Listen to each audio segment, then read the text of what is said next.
Bonjour à tous, merci d'être venus très nombreux nous soutenir, ça fait plaisir. Donc on représente la 5e promotion de Lives Tourist Lab en fait on est des startups qui sont dans un programme d'accompagnement organisé par le Village by CA de Savoie. Et on a tous une proposition, une solution qui va aider finalement le marché du tourisme de haute montagne. Voilà.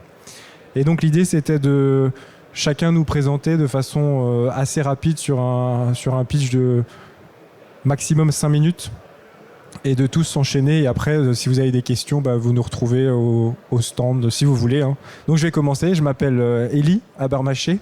Je suis fondateur de la startup Squat, qui est basée à Strasbourg. Et cette aventure, elle a démarré par une mésaventure personnelle. Je louais ma maison sur Airbnb depuis plusieurs années, de façon régulière, comme 500 000 Français le font chaque année. Et quand je suis rentré de mes vacances, quand j'ai récupéré ma maison, j'ai découvert qu'une prise à l'extérieur de mon garage avait totalement fondu. Et c'est mon voisin qui m'a expliqué que c'était le touriste qui s'était rechargé, en tout cas avait branché sa voiture électrique pendant 15 jours. Et en plus de m'avoir piqué 60 € d'électricité, il m'avait causé un dégât relativement grave qui aurait pu être bien pire. Et donc j'ai voulu m'équiper d'un point de charge sécurisé et rentable pour pouvoir proposer ce service aux futurs clients. Et quand j'ai contacté les électriciens, les premiers devis sont arrivés et j'avais absolument rien en dessous de 3 500 €. C'était des bornes supervisées, connectées. Et je me suis dit qu'à ce moment-là, il y avait un trou dans la raquette, j'avais pas besoin d'une telle puissance. Et donc je suis parti à la rencontre des utilisateurs de véhicules électriques. Et j'ai appris beaucoup de choses en les questionnant. Donc déjà 2/3 d'entre eux rechargent sur des prises domestiques, bien qu'elles soient dangereuses et lentes. Donc on n'a pas besoin d'une telle puissance. Les bornes de recharge, on les trouve chez seulement 5 à 10% des utilisateurs. Souvent, c'est des grands rouleurs. Et c'est la prise renforcée, qui est une prise spécifique pour recharger un véhicule électrique, qui est la plus répandue. Il y en a plus de 400 000 en France, parce qu'elle permet de récupérer 200 à 300 km en une journée, en une nuit. Elle est sécurisée, elle est économique, mais malheureusement, elle est imparfaite parce qu'elle n'a pas de solution de facturation, elle n'est pas protégée contre le vol du courant. Donc j'ai développé un boîtier qui s'appelle la Squat Box, qui s'installe en bypass, donc entre la prise et le tableau électrique, et qui la protège contre le vol du courant, et qui permet à l'établissement touristique, à l'entreprise, à la copro de proposer un service de charge sécurisé, adapté aux infrastructures électriques à un prix 4 à 5 fois inférieur aux bornes de recharge. Voilà. Donc aujourd'hui, le produit arrive à terme du développement. Les premières livraisons auront lieu à partir d'octobre 2025. Et donc voilà, si vous avez des questions, n'hésitez pas à me retrouver au stand. Je vous remercie. Je m'appelle Nathalie Maisonniac, j'ai cofondé la start-up Premise.click. C'est une plateforme qui permet spécialisée sur le tourisme d'affaires et qui permet de mettre en relation des destinations et des prestataires cool, responsables et locales avec des entreprises d'ici et d'à côté qui souhaitent organiser un team building.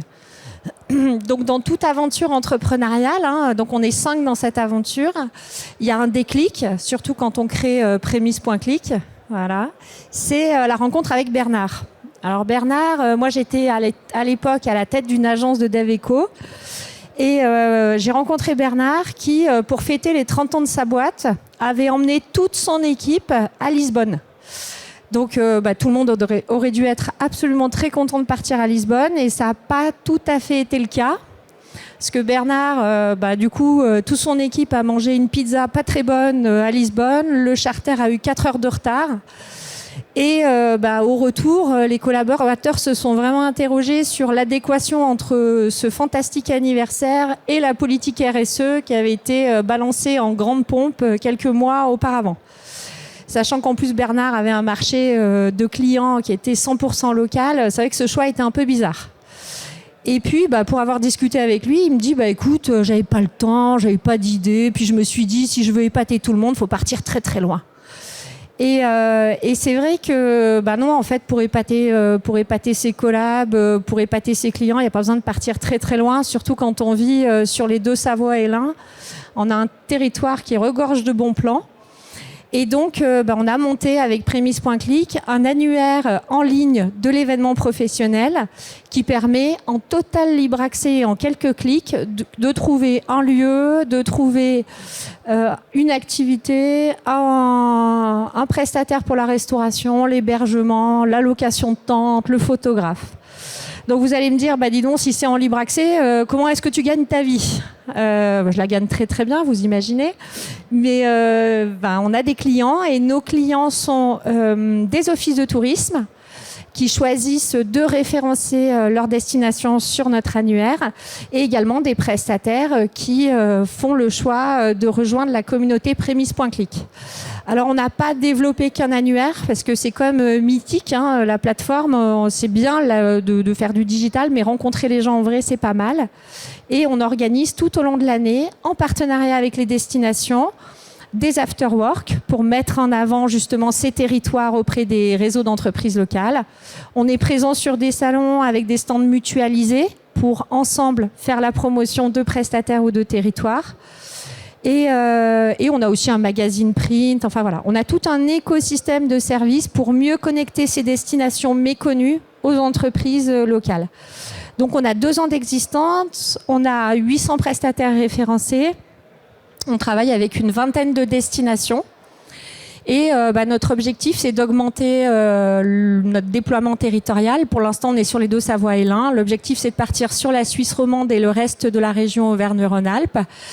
Et puis, on a un projet d'innovation sur un modèle de TripAdvisor. On souhaite développer ce qu'on appelle un organisateur d'événements intelligents qui nous permettra non plus d'être un simple annuaire, mais de devenir la première plateforme d'organisation de son événement en totale autonomie.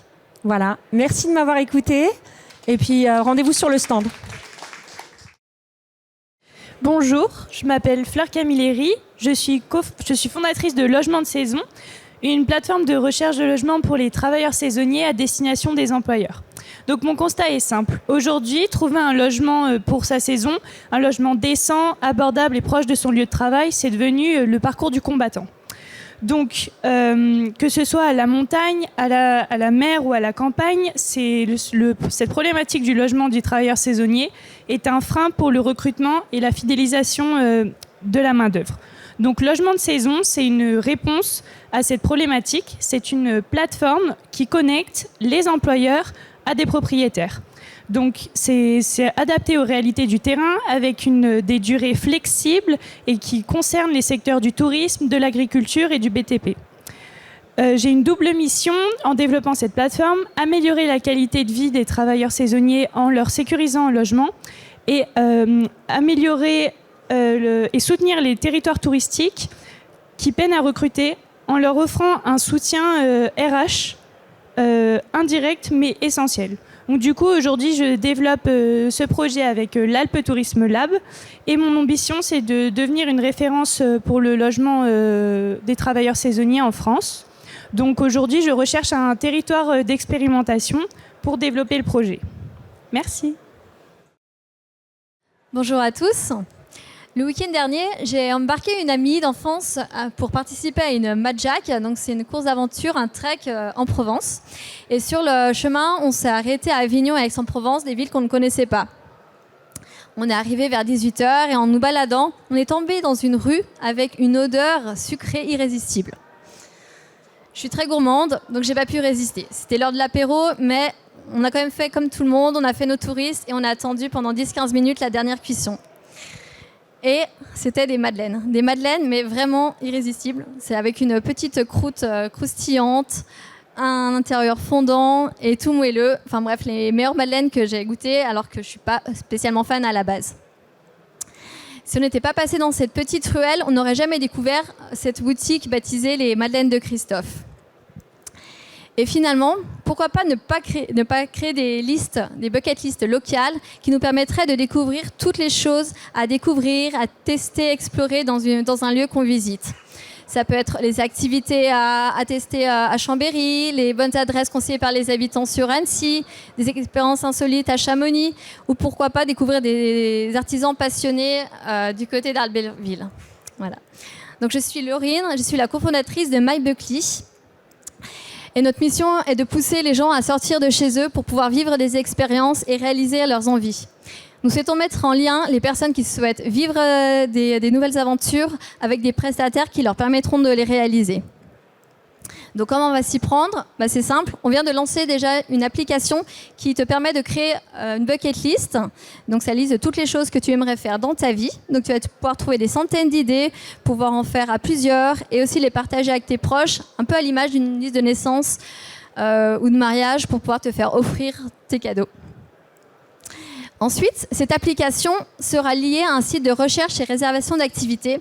On est en train de créer en fait le Doctolib ou Planity des loisirs locaux. Pour toi, qui ne sais jamais quoi faire le week-end, que ce soit en famille, avec tes amis ou en solo, tu vas pouvoir trouver tout de suite les créneaux disponibles donc pour pouvoir faire une activité maintenant ou pourquoi pas plus tard en l'ajoutant à ta bucket list. Et pour tous les prestataires d'activités, donc nous visons plutôt les petits acteurs, c'est la possibilité d'avoir une page vitrine, de pouvoir gérer des réservations et les participants, pouvoir encaisser des paiements et aussi de pouvoir fidéliser leurs clients avec des nouvelles activités, proposer des nouvelles sorties et découvrir plein d'autres choses. Voilà. Donc tu l'as compris, nous souhaitons favoriser le tourisme local, mais en intégrant aussi l'Alpe Tourisme Lab, pourquoi pas ne pas aussi utiliser notre application pour nous orienter sur le côté tourisme en général, viser les offices du tourisme et les hébergeurs qui pourraient ainsi profiter de ce système de bucket list pour proposer toutes les activités, les partenaires qui sont super intéressants à découvrir, qui pourront partager du coup leurs activités, leurs passions avec les visiteurs locaux. Donc MapBuckly, avant tout, c'est l'envie de pouvoir vivre des expériences qu'on se rappellera toute nos vies, de pouvoir créer des souvenirs, partager avec nos proches, tout en favorisant le territoire. Voilà. Et grâce à cette bucket list, pour moi, j'ai réalisé ce week-end quatre envies que j'avais. Donc faire un bivouac, faire une Madjack, pouvoir danser aussi sur le pont d'Avignon, même sous la pluie. Et puis enfin, faire du stop, que je n'avais pas prévu à la base, mais ça m'a permis de le faire. Donc au plaisir d'échanger avec vous pour pouvoir co-créer du coup ce site de réservation, cette application avec des acteurs dans le tourisme. Merci. Bonjour à tous. Tout commence par une rencontre, celle de deux jeunes femmes ingénieures et un homme ingénieur, tous les trois passionnés de montagne, de sports d'hiver et d'innovation. Nous nous sommes rencontrés lors d'un master spécialisé en entrepreneuriat à l'ISAE Super Héros de Toulouse et aucun de nous trois ne savait que cette rencontre allait bouleverser nos vies. Ce qui nous lie, c'est l'amour pour la montagne. Que l'on soit skieur, randonneur ou simple admirateur de ce beau paysage, nous voyons tous la même réalité. Les hivers se raccourcissent, la neige naturelle se fait de plus en plus rare et les stations peinent à s'adapter. Pour compenser, les stations ski vont produire davantage de neige de culture. Cela représente une part importante de leur budget, des millions de mètres cubes d'eau consommés et une pression croissante sur les ressources naturelles. Aujourd'hui, la gestion de la neige se fait sur la base de l'intuition ou sur des systèmes embarqués dans les dameuses. Mais ces outils restent coûteux et parfois pas très précis. Il faut savoir que les stations de ski, elles utilisent beaucoup de logiciels, elles accumulent beaucoup de données, mais elles ne savent pas forcément comment les exploiter, comment les utiliser et surtout comment les rendre opérationnels. Et c'est pourquoi on a créé Elda Technologies, la start-up qui fusionne drone, capteurs lidar et intelligence artificielle pour transformer des données brutes en outils d'aide à la décision. Le lidar permet de modéliser le terrain à grande échelle et avec une précision inégalée. Nous avons développé Elda Snow, une plateforme simple, intuitive et puissante, co-construite en partenariat avec Serre Chevalier Domaine Skiable. En un temps record, la station peut scanner l'intégralité de son domaine skiable avec le drone. Il lui suffit simplement d'implémenter les données récoltées dans la plateforme, qui elle-même, le temps d'une pause café, notre algorithme pourra traiter automatiquement les données et générer des cartographies 3D ultra précises et interactives du manteau neigeux prêtes à l'emploi. Notre solution, elle couvre l'ensemble d'un domaine, même les zones hors piste. Et ce qu'on peut en faire, c'est donc mesurer les épaisseurs de neige en tout point d'un domaine, identifier des carrières à neige par exemple, ou même des zones à risque d'avalanche. Mais le plus, c'est vraiment de pouvoir optimiser au maximum la production de neige de culture dans le but de pouvoir produire au plus juste la juste quantité de neige au bon endroit et au bon moment, dans le but de pouvoir faire des économies sur toutes les factures en eau et en électricité et limiter l'impact environnemental. Donc Eldasno, c'est un réel outil d'aide à la décision qui a été conçu et développé pour et avec les acteurs du terrain. Donc fini toutes les données éparpillées, gestion de la neige, pisteur, damage, planification, tout est rassemblé dans une seule et même interface. Donc que vous soyez au bureau, dans votre dameuse ou alors sur le terrain, vous avez accès à cette interface et donc nous connectons les acteurs du terrain ensemble. Et ce drone, qui devient l'œil de la station, il peut être utilisé pour bien plus. Inspection des infrastructures, surveillance de zones sensibles, recherche de personnes en montagne, les possibilités sont immenses. Investir dans cette technologie, c'est de se doter d'un outil polyvalent, évolutif et parfaitement aligné avec les enjeux actuels et futurs des territoires de montagne. Nous ne voulons pas remplacer les solutions existantes, mais plutôt venir les compléter intelligemment. Nous proposons également de remettre à jour vos modèles numériques terrain sans neige par drone, dans le but d'avoir une base de référence fiable et à jour après des travaux ou des extensions de votre domaine skiable. Notre modèle est simple. L'abonnement à une plateforme et des prestations sur mesure. Et en seulement 1 an, puisqu'on est une toute jeune entreprise, on a déjà conquis des clients emblématiques comme Serre Chevalier Domaine Skiable, Le Grand Bornand ou même Puangali dans les Pyrénées.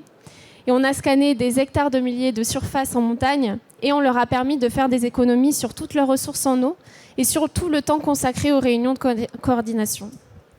Nous sommes une équipe de 3 cofondateurs. Je m'appelle Charlotte et avec Julie et Nicolas, qui n'est pas présent aujourd'hui, notre ambition est claire, faire de Eldasno la solution incontournable des stations du futur et devenir un acteur majeur des Jeux Olympiques d'hiver 2030. Car oui, les Jeux Olympiques d'hiver, c'est une opportunité unique de montrer que nos belles montagnes françaises peuvent être à la fois technologiques, sportives et durables. Alors, si vous êtes exploitant, élu, professionnel de la montagne ou même acteur du tourisme, on accueille tout le monde. Venez nous voir sur notre stand. On est au niveau du stand Alpes Tourisme Lab avec toutes les autres startups à 10. Donc venez échanger avec nous, on a hâte de vous rencontrer. Nous sommes de la technologie, les experts en traitement de données LIDAR collectées par drone et nous croyons à un avenir connecté, résilient et respectueux de nos montagnes et surtout, on veut le construire avec vous. Merci beaucoup. Bonjour à toutes et à tous. Renaud Vézier, donc avec Pierre-Yves Pro, nous avons créé All Tracks Engineering, la seconde vie des dameuses. Donc, plutôt que de vous faire un pitch, je vais vous raconter une petite histoire. Donc, l'histoire d'une station de ski qui voulait se préparer aux Jeux Olympiques de 2030 et qui s'était fixé sa propre devise. Ouvrir plus tôt, exploiter plus longtemps et puis le faire de manière plus responsable. Pour essayer d'atteindre cette devise, cette station s'était posé la question en fin d'année, un peu à ce moment-là de l'année, de comment s'était passée la saison et pourquoi et finalement ils n'avaient peut-être pas pu ouvrir aussitôt qu'ils avaient voulu, exploiter aussi longtemps et puis le faire finalement en utilisant un peu plus d'eau et de neige de culture que ce qu'ils avaient prévu. La station s'est alors posé la question et c'est assez vite ressorti que le problème principal c'était la végétation et notamment le non-entretien des pistes. De moins en moins d'agriculteurs peuvent faire du pastoralisme et les solutions pour accéder aux pentes vraiment très pentues ne courent pas les rues. Donc assez rapidement, cette station s'est posé la question de comment elle aurait pu préparer les choses autrement. Il y a quelqu'un dans l'Assemblée qui a évoqué le fait qu'il avait déjà vu sur les réseaux une jeune start-up du coin qui transformait des engins de damage et notamment qui était capable de les équiper avec des broyeurs pour pouvoir aller préparer les pistes, donc c'est-à-dire faire une tondeuse géante, si vous voulez, de manière très simple. Et cette tondeuse fonctionnait sur 3 mètres de large et était capable d'attaquer des pentes jusqu'à 100%, le tout en toute sécurité à la fois pour les usagers et pour les sols. Une fois que la station a eu connaissance de ça, elle s'y est intéressée un peu plus et elle s'est rendue compte que le second avantage de cette solution, c'est qu'avec le broyat et donc avec le résidu du passage sur les pistes, elle était en capacité de fertiliser les sols, donc de préparer la pousse prochaine, à la prochaine saison, de la végétation. Ensuite, elle s'est aussi rendue compte que la principale raison pour laquelle elle avait dû fermer 15 jours plus tôt cette année, c'est parce qu'en fin de saison, les dameuses avec leurs fraises étaient venues relever la végétation et avaient fait fondre très rapidement le bas de la station. et que c'était à cause de ça que finalement ils avaient fermé plus tôt que ce qu'ils avaient prévu, malgré l'accroissement de la production de neige de culture. À partir de là, la station s'est dit que ça valait vraiment, vraiment le coup de passer avec une machine, de préparer les pistes et d'avoir, pour une fois, peut-être l'occasion de travailler plus longtemps sur la saison. Quand la station s'est rendue compte de tout ça, elle a contacté Alltrax et c'est là qu'elle s'est rendue compte qu'en fait, la machine, elle pouvait aussi la transformer en d'autres applications. Parce que la machine, grâce à Alltrax, devient non plus une machine dédiée à un usage, mais un engin polyvalent sur lequel on peut monter de nombreux accessoires, que ce soit un semis pour engazonner, que ce soit une lame pour aller faire du nivellement, que ce soit un broyeur pour préparer des pistes, un broyeur à cailloux pour faire de nouveaux chemins. Les possibilités sont nombreuses et quasiment infinies. À partir de là, la station s'est dit que ça pouvait vraiment faire du sens. Et là où elle a compris que ça pourrait en faire encore plus pour elle, c'est quand elle a vu que les dameuses, habituellement, quand elle était en fin de vie, sa dameuse, elle partait chez le constructeur, elle restait sur un parking et au bout de 3-4 ans, elle finissait découpée à la ferraille et malheureusement, elle n'avait pas un bel avenir. Avec Alltrax, la station, elle a découvert que la dameuse, elle pouvait retourner sur ses pistes pour l'aider à exploiter plus longtemps, mais qu'elle pouvait aussi avoir d'autres applications, que ce soit dans le monde agricole, dans le monde forestier, pour aller aider des secteurs qui sont en tension et qui aujourd'hui n'ont pas de solution ni technique ni financière pour réussir à continuer à opérer durablement. Donc cette station, elle a décidé de rentrer dans une démarche complètement éco-circulaire et de faire du réemploi de ces machines, non plus seulement un objet pour elle, mais un objet pour le reste de l'économie, et de ainsi recréer un lien entre les montagnes et le monde agricole et forestier qui sont à l'origine les milieux de la montagne. Et depuis ce temps-là, le responsable RSE de la station a imposé à tout le monde de passer automatiquement par Alltrax pour chaque projet de reprise de machine, afin d'être sûr que la machine puisse servir à autre chose qu'à occuper une place de parking sur le fond d'un parking de constructeur. Je suis Renaud Vézier, j'ai cofondé Alltrax avec Pierre-Yves Pro et on vous attend au stand A10 si vous avez des questions ou dès à présent si vous le souhaitez. Merci à vous.